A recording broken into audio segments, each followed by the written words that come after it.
so what's up, what's up? Welcome to the House of Jazz podcast.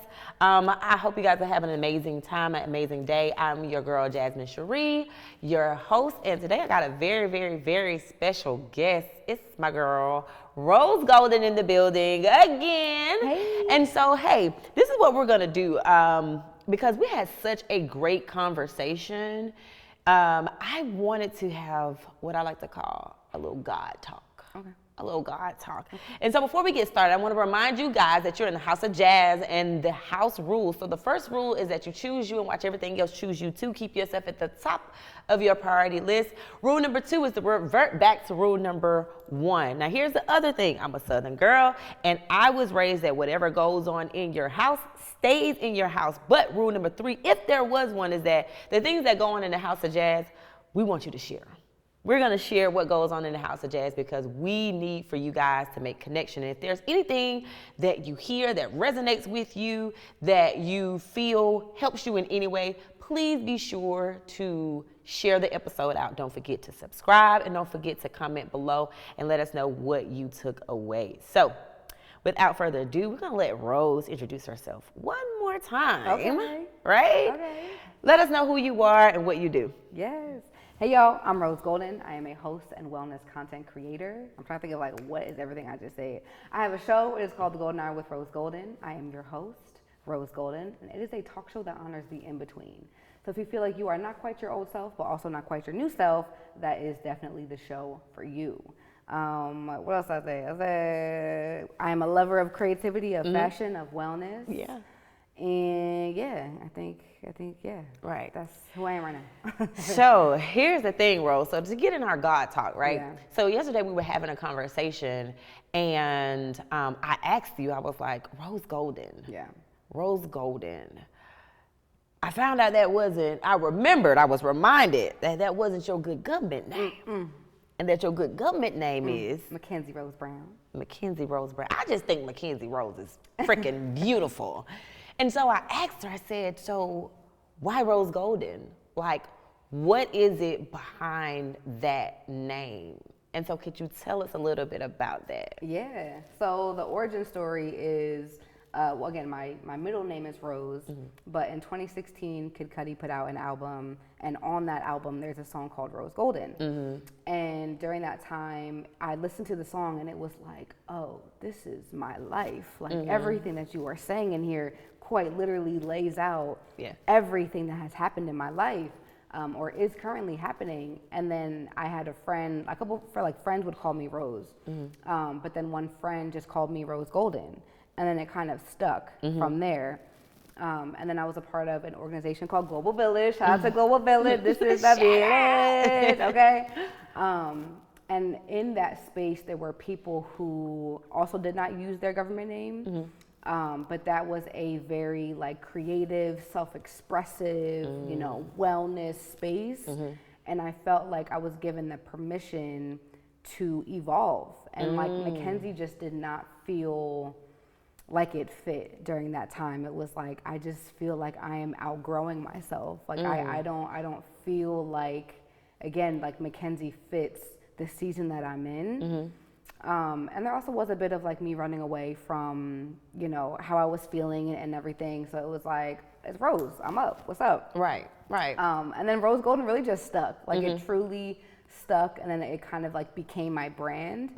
And then now, a lot of my friends I have now, people like really since I want to say that was what, 2017? Since 2017, 2018, I've been going by Rose. And the friends I have now, like, they know what my first name is, but they're like, but you're Rose. Like, you're Rose. Like to us, or even just like, your being, your essence, like you are Rose. And I was mentioning to you yesterday that Rose Golden feels like who I am. It feels like who I'm supposed to be. It feels like who I'm purposed to be. So yeah, that is Rose Golden. Yeah. Yeah. So That's me. You mentioned too that you felt like in this particular group, community is so powerful. So powerful. Right? So you mentioned in this group that you felt like it gave you permission to evolve. what was the space that you were evolving from? That's what I want to talk about. What was that space? What was I evolving from? I was evolving from a lot of fear, I want to say. Like, I have always been creative. You know, I've always been this like bubbly, you know, we talked about just having this like giant energy. Like, I've always had this energy, but didn't know how to harness it. And I feel I was just very fearful of stepping into who I truly am.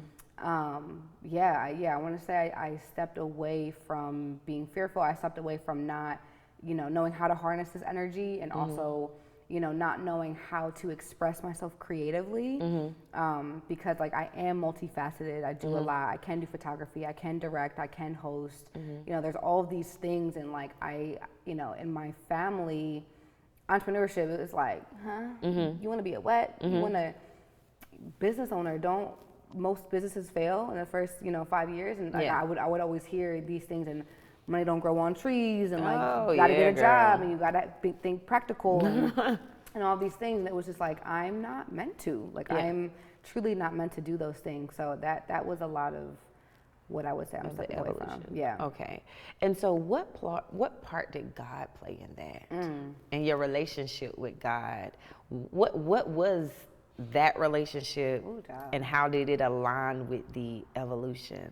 So this was all actually around the same time that I was welcoming God back into my life. Yeah, I was very angry at God for a very long time. Care to share some of the reasons why? Come on, let's go. No. Let's go. I'm beginning to boil up. It was just kind of like, I saw, and it was, you know, maybe not even just for what was happening in my life, but just like in general. It was like, how can you sit back and allow all these bad things to happen? Like that was truly my mindset of not understanding the part that God plays. So I was very mad. I was very, very, very angry at God, of just like, how can there be so much hatred and violence and homelessness and poverty in the world, and you're doing nothing, and you're doing nothing about it.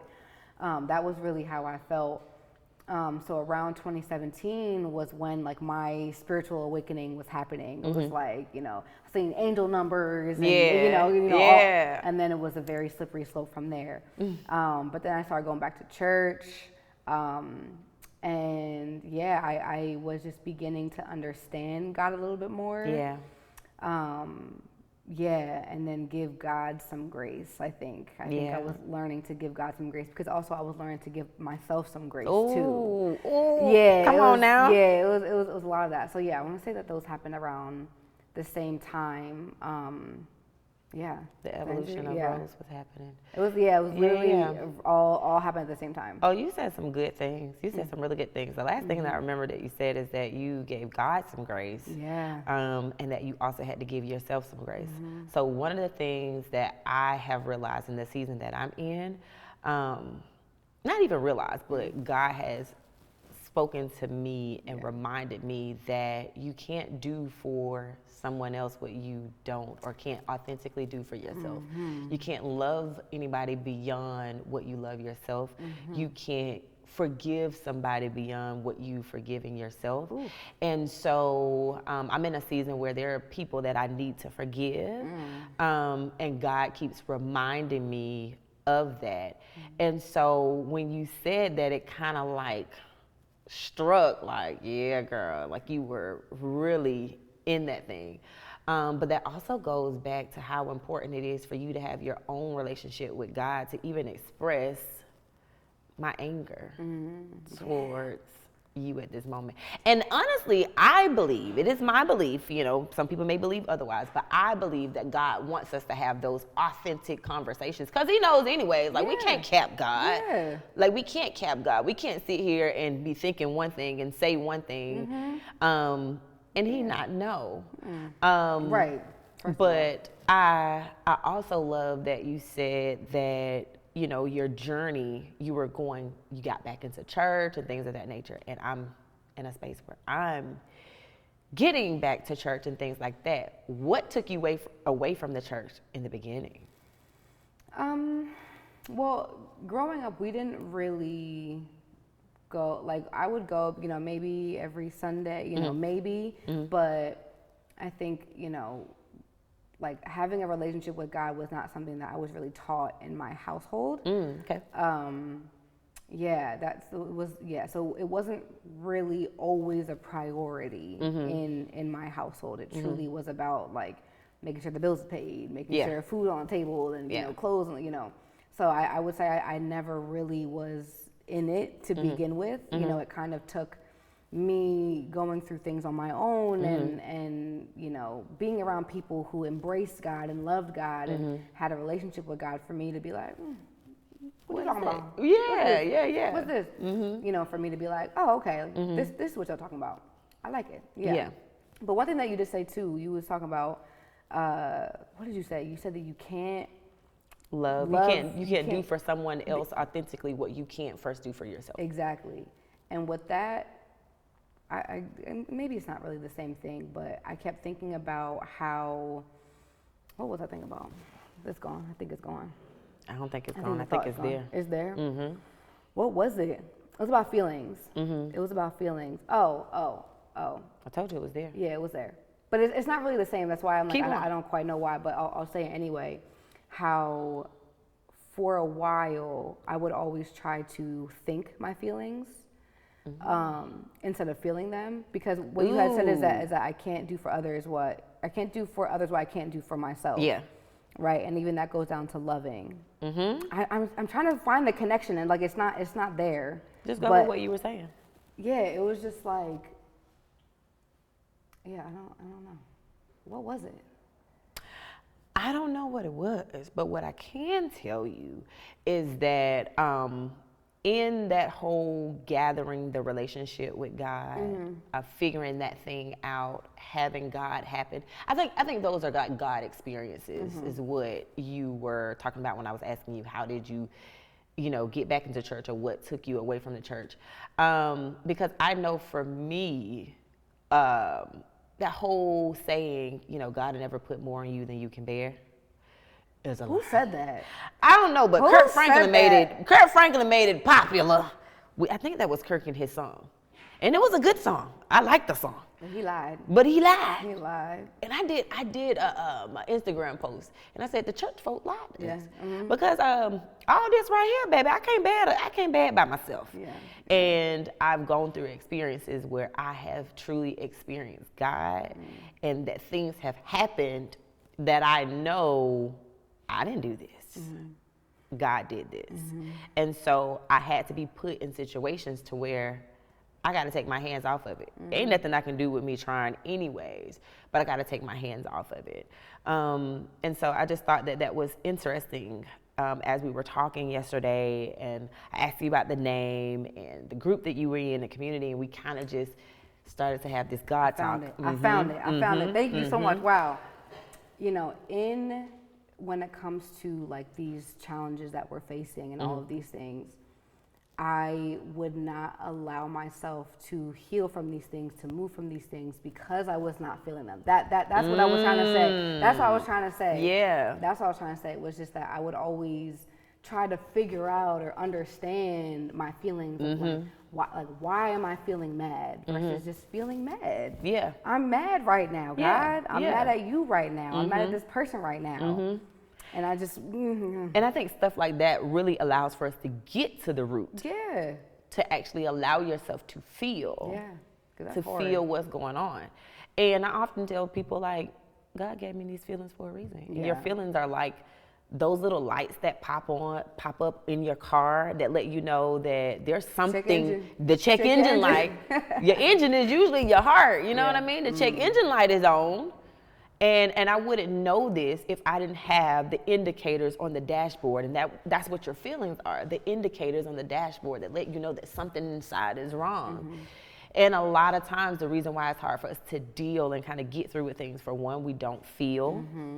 Then for two, we don't audit those feelings to say, hey, what's the real cause? What's the root of this? And then after we figure out the root, if we allow ourselves to go that far, we don't then allow for God to come in and help us with those things. We try to figure it out on our own. And so we kind of end up in this spiral of things where God isn't in it, and neither are we.